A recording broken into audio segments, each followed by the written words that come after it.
অবশেষে নিষেধাজ্ঞা থেকে মুক্তি পেলেন সাকিব আল হাসান। এখন থেকে বোলিং করতে আর কোনো বাধাই নেই এই অলরাউন্ডারের।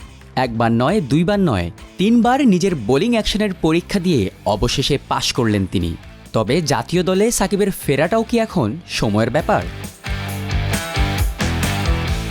প্রায় 20 বছরের পেশাদার ক্যারিয়ারে এর আগে কখনোই বোলিং অ্যাকশন নিয়ে প্রশ্নের মুখে পড়েননি সাকিব। নিজের বোলিং অ্যাকশনকে বৈধ প্রমাণ করতে 9 মার্চ ইংল্যান্ডের লাভবরো বিশ্ববিদ্যালয়ের ল্যাবে তৃতীয়বারের মতো পরীক্ষা দেন এই অলরাউন্ডার। পরীক্ষায় মোট 22টি ডেলিভারি দিয়েছিলেন তিনি, যার প্রায় সবই ছিল ত্রুটিমুক্ত। তাই তো 19 মার্চ সাকিবের বোলিং অ্যাকশনকে বৈধ ঘোষণা করে ল্যাবটি। ফলে তার উপর থেকে নিষেধাজ্ঞা তুলে নেয় ইংল্যান্ড ও ওয়েলস ক্রিকেট বোর্ড। 2024-এর সেপ্টেম্বরে সারের হয়ে কাউন্টির ম্যাচে সাকিবের বোলিং অ্যাকশন নিয়ে প্রশ্ন ওঠে। ডিসেম্বরে লাভবরো বিশ্ববিদ্যালয়ের ল্যাবে প্রথম পরীক্ষা দেন তিনি। সেখানে ব্যর্থ হওয়ায় তাকে সব ধরনের ক্রিকেটে বোলিং থেকে নিষিদ্ধ করে ইসিবি।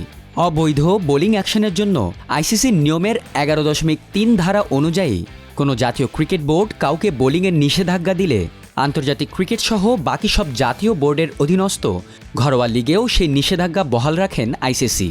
তাই তো ইসিবির কাছ থেকে নিষেধাজ্ঞা পেয়ে আর কোথাওই বোলিং করতে পারেননি সাকিব।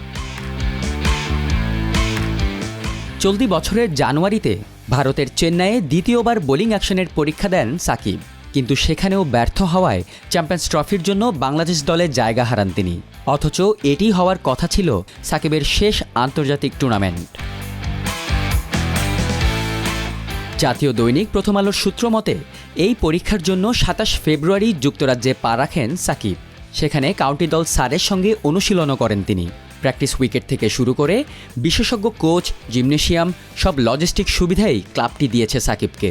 সারের সহযোগিতায় প্রায় 2 সপ্তাহের এই অনুশীলনের পর তৃতীয়বার পরীক্ষা দিয়ে অবৈধ বোলিং অ্যাকশনের দায় থেকে মুক্তি পান তিনি। ধারণা করা হচ্ছে এই সারের হয়েই খেলবেন সাকিব আল হাসান।